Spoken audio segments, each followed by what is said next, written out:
Hello, good afternoon to my lovely viewers. This is another exciting episode on Pious Football where we discuss the latest transfer stories. We discuss in-depth analysis of games going on in Europe, tactical analysis of games, and also we talk about pertinent issues that mainstream European media surrounding sports don't talk about. Now, let's just go right in. My first story today is from Lazio. The midfielder Milinkovic-Savic has been sold to a Saudi club for an amount that is shocking to me. 40 million euros. You remember this player has always been on the transfer market for the last 5 years. Most of the teams around Europe were actually gunning for his signature, but the Lazio president has always maintained that he was only going to go for 100 million euros. He remained stubborn till the end. He decided not to negotiate for a lower fee for Milinkovic-Savic, Manchester United, Arsenal, Chelsea, PSG, a host of other European clubs, top teams were looking to sign him. Probably would have gone to a top club and had a great career, but the Lazio presidents decided to deny him of this opportunity. This is one of the moves that I think that it sends a lesson to club presidents who tend to be a bit more greedy. Milinkovic-Savic, at a point I remember we submitted a bid of around 60 million euros for him during Mourinho's tenure. It was turned down. I think PSG submitted somewhere around 75 to 80 million euros for him. It was turned down. They always wanted 100 million euros. Now, the euphoria around Milinkovic-Savic among top clubs in Europe has sealed. Now, Lazio was trying to, get a deal of around 60 million for him, but no club would bid. Now they've sold him for just 40 million euros.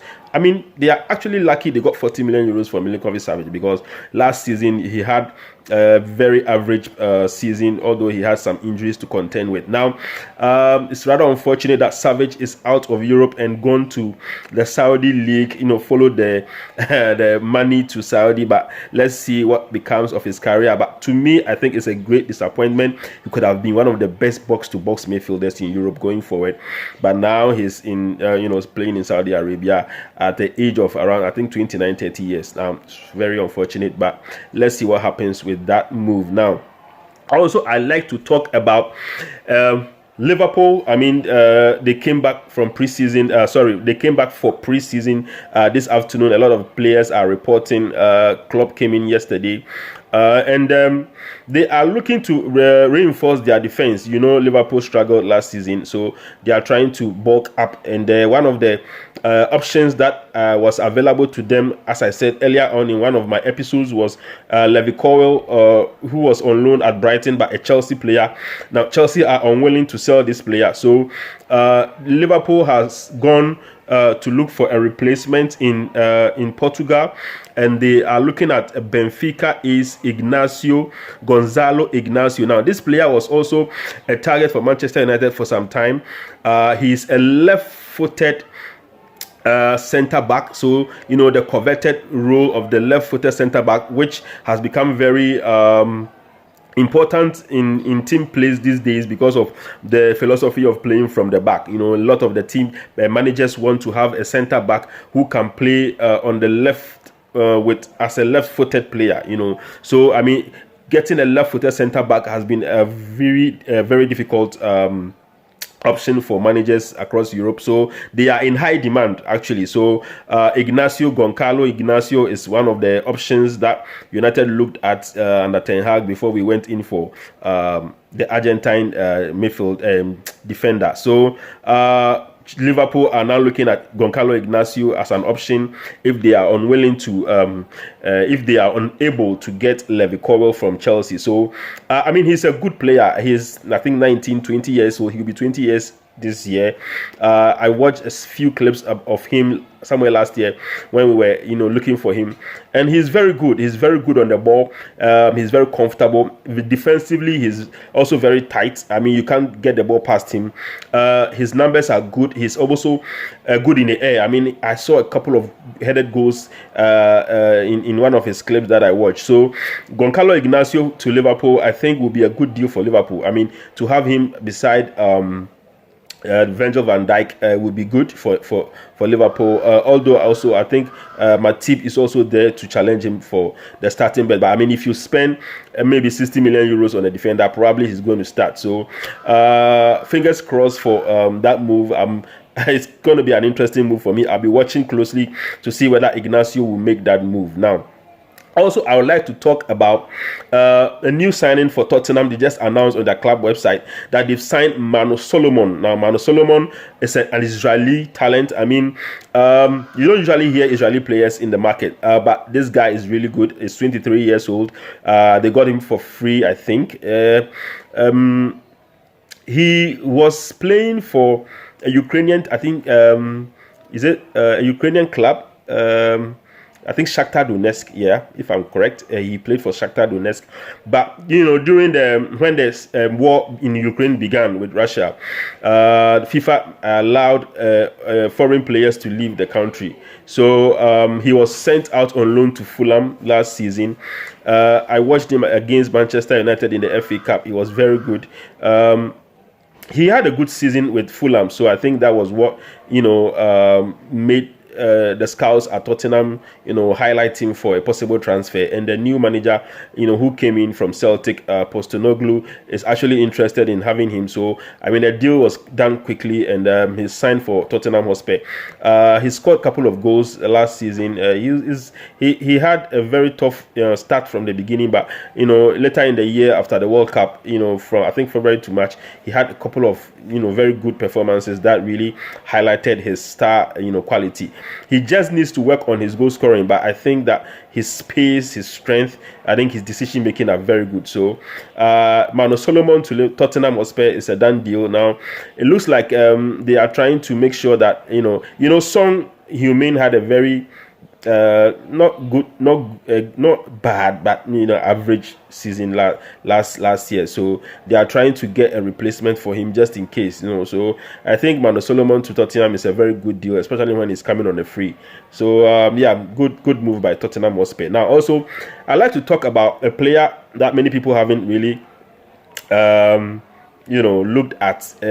I watched the under-21 Euros final against Spain.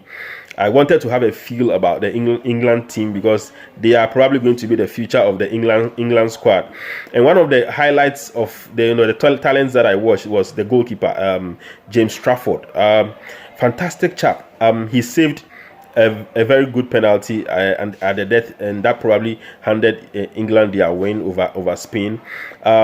I'll talk about that team. I'll spend some time in my preceding episodes to talk about the chances of the England national team with this squad of under 21 talents coming through. I mean, I'll do an in-depth analysis of that later on. But for now, I want to focus on James Trafford, the goalkeeper. I mean, he was at Bolton on loan from Manchester City last season. He had a very good season with Bolton. Manchester City Academy graduate. I mean, he's highly rated.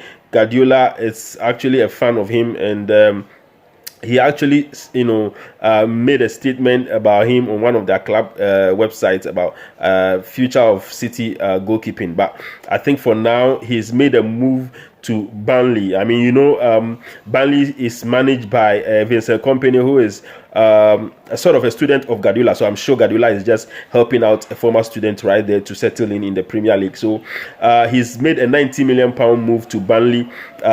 So, I mean, it's one of the players that you want to look out for in the coming season. James Trafford to Burnley, a future number one England goalkeeper for sure. Very talented, and I'm really excited for him for making that move because he's going to get his playing time, which is probably the main reason why Levi Colwill is also struggling to have an agreement with Chelsea. He has 2 years left on his contract. I mean, Levi Colwill also has a 2-year contract left with Chelsea, and he's looking for assurances of playing time because these guys, I mean, they are hugely talented and they want to play in the Euros coming next year, so it shows their ambition. They believe in their talent. They know they can do it. So Levi Colwill is looking for assurances of playing time, but he's not getting it, and Brighton and Liverpool are knocking on his door. So I think Levi Colwill, James Trafford are also talents from the under-21 championship that we should all look out for. Now also, I'd like to talk about the issue of Harry Kane to Bayern Munich. Now, Bayern Munich are beginning to, like I said in my previous episode. Now, I think they made an 80 million. Is it 80 million pound? 80 million euros. 80 million euros, not pounds. 80 million euros offer for Harry Kane, which I know is going to be turned down. And it shows in the reports I'm getting this afternoon that Bayern are sort of resigning to lose. They are. Is that okay? Sorry.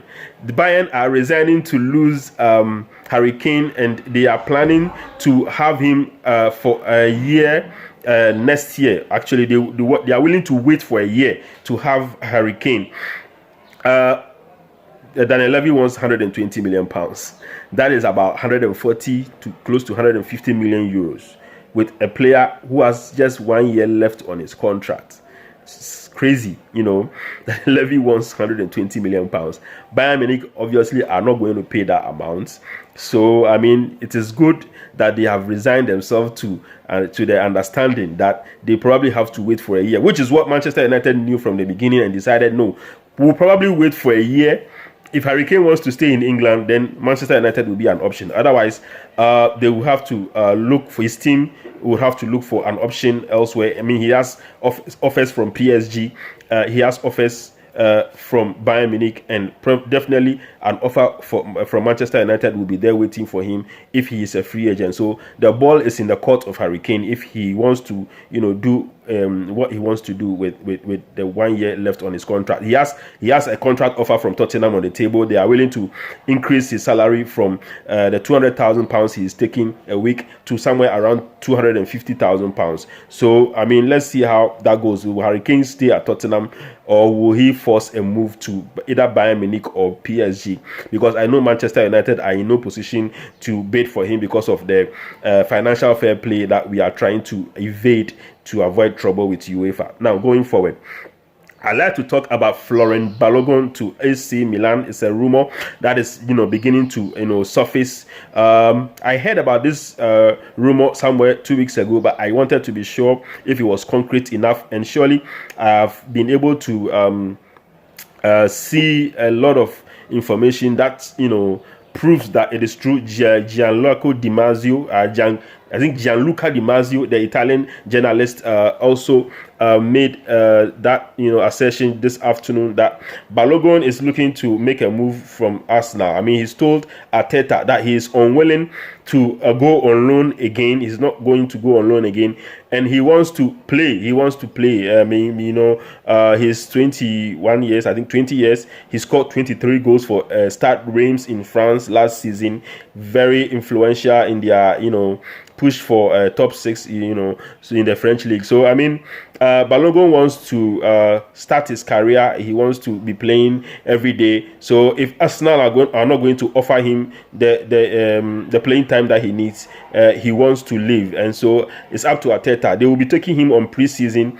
So maybe as Arteta can assess him and see if he probably might start him. I don't know, whilst Gabriel Jesus is there, whether Balogun will be able to start. He's very talented. He's very good. So let's see what that happens. I mean, AC Milan are looking to sign a striker. I mean, mind you, Zlatan Ibrahimovic has retired. He left AC Milan, and the other striker that was deputizing for him, Brahim Diaz, has also gone back to Real Madrid. He is not going to come to AC Milan for another loan, and Real Madrid, mind you, don't have a striker, so they are unwilling to sell Brahim Diaz to AC Milan. So Milan are looking for a striker, and they have settled on Florent Balogun. I mean, don't forget, Balogun had an opportunity to play for England, but he switched his international allegiance to the United States. So he will be looking to start the game, start in week out, so that he will boost his chances for playing for the USA national team. You know, so yeah, fingers crossed to for that deal, Balogun to AC Milan. Let's see what happens with that deal. Now, I would also like to talk about Ferran Torres. You remember Ferran Torres from Manchester City, you know, was sold to Barcelona. It was supposed to have been a good move for him, but unfortunately for him, he has, you know, gone down the pecking order in terms of playing time. Barcelona are now looking to loan him. You know, Barcelona are struggling with their wage bill. They are trying to get rid of players. Just this afternoon, you know, I made a comment in my previous episode about, you know, Barcelona's midfield, and I talked about having Frank Kessie in there as a boost, but unfortunately Xavi doesn't value Frank Kessie anymore. They are looking to sell him to a Saudi club. I think an offer of 25 million euros has come in for him. So let's see how that goes, but I'm not sure Frank Kessie is interested in going to the Saudi league. But you know, it's rather unfortunate that Barcelona are trying to push out some of their players, and Ferran Torres is a very top quality talent, and they are looking to loan him out. I don't know why. Frank Kessie also a very good player. He was very influential in their push for the league title last season, but unfortunately they are looking to get some money for him. I know Barcelona are cash trapped, so 25 million euros for Frank Kessie from Saudi Arabia is a deal that they really want to do. They want to take that money, but Frank Kessie is obviously unwilling to go to Saudi Arabia, and he shouldn't at his age. You know, with the quality he has, it's rather unfortunate that Barcelona are trying to push him to Saudi. So let's see what happens with Ferran Torres on loan out. You know, they're trying to push him out on loan. I don't know which club will come for him, but definitely he will find a club because he's a very top quality talent. And then Frank Kessie also being pushed to Saudi Arabia. I'm not sure it will happen. Let's see what happens with that. Now, also, I'd like to talk about Alex Telles. Manchester United are trying to loan out Alex Telles. To sell Alex Telles, actually. He's one of the players that Erik ten Hag is trying to sell. But unfortunately, we have no buyers for now. But we got a call from Benfica. This I think that was Sunday or Monday. On Monday, we got a call from Benfica asking about Alex Telles. The player's side, his agent has informed Manchester United that the player doesn't want to play for Benfica. You know, Alex Telles was bought from Porto for around 15 to 17 million pounds in 2021, I think, and he is a Porto, you know, legend more or less, because he has about 100 and something games under his belt at FC Porto. So he has a sort of emotional connection to the fans, and he doesn't want to switch the Dragao for, you know, the Stadium of Light, the Estadio da Luz. So he's unwilling to play for Benfica. So I don't. Let's see what happens with that deal. I mean, we are not going to get a lot of offers for Alex Telles. So if Benfica come calling, I mean, you want to negotiate, but if the player is unwilling to move, it causes problems for you. But let's see what happens with that move. Now, also, lastly, I want to talk about Lukaku to Inter Milan. Now, this player has been a thorn in the flesh of Chelsea for a long time. You remember, he was bought for 95 million, almost 95 million pounds from Inter Milan. Now, prior to his Inter Milan career, he was at Manchester United. We bought him for 75 million pounds from Everton. He had a very good season in his first season, I think 2018-2019 season. He had a very good season. And then in the following season, he started dropping off. So, I mean, when Mourinho left and Tuchel told the board he's not interested in Lukaku, which was very strange because we didn't have any other striker. I thought that was a mistake, and I still believe it's a mistake that we sold Lukaku to Inter Milan for a very cheap amount of money. We lost money on him. Now he went to Inter Milan, and then Chelsea, you know, under Thomas Tuchel went for him for a very huge fee. And then, unfortunately, he had a very bad season in his first season. The so-called what do you call it? Sort of comeback to Chelsea didn't bode well for him. He scored, I think, 8 Premier League goals, 15 goals in total for that season, 2021 season.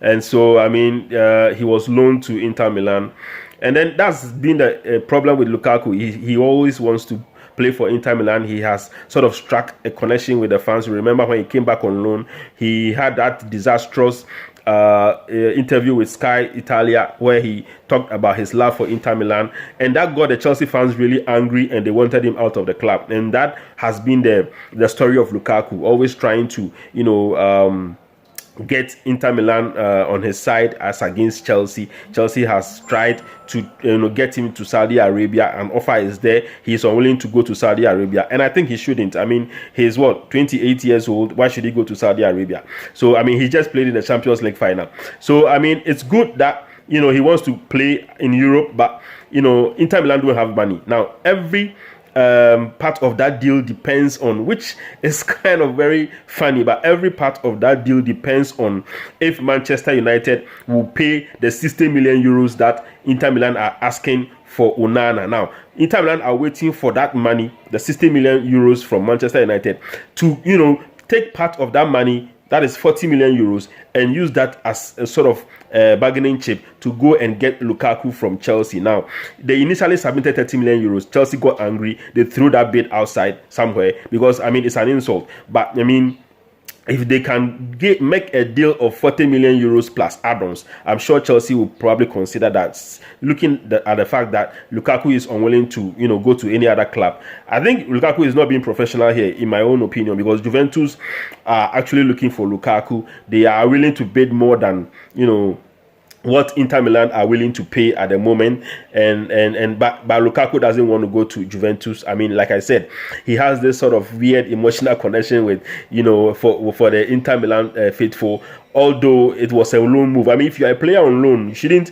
be too much, emotional about, the team's fans. But he seems to have this emotional connection with Inter Milan fans, and he's unwilling to negotiate with any other club aside Inter Milan. And this afternoon, he has informed Chelsea that he's not going to come to training for preseason. He's willing to wait it out to see whether Inter Milan will pay the amount that Chelsea are looking for. And like I said, that amount, if they are going to pay, depends on if Manchester United are going to budge on the 60 million euros negotiations that they are doing with Inter Milan. Now, I just got news right before getting into this episode that there have almost been a breakthrough with that. So let's see what happens. If Onana deal happens, then definitely the Lukaku deal will happen. So fingers crossed on that. So I'll pause. I'll end here, and then hopefully later tomorrow I'll bring you more in-depth news and analysis. I want to talk about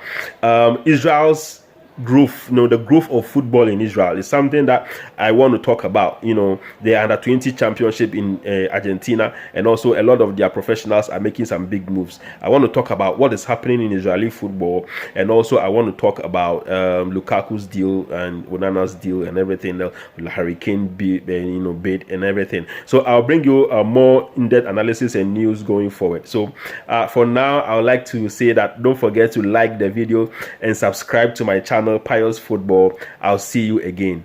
Bye.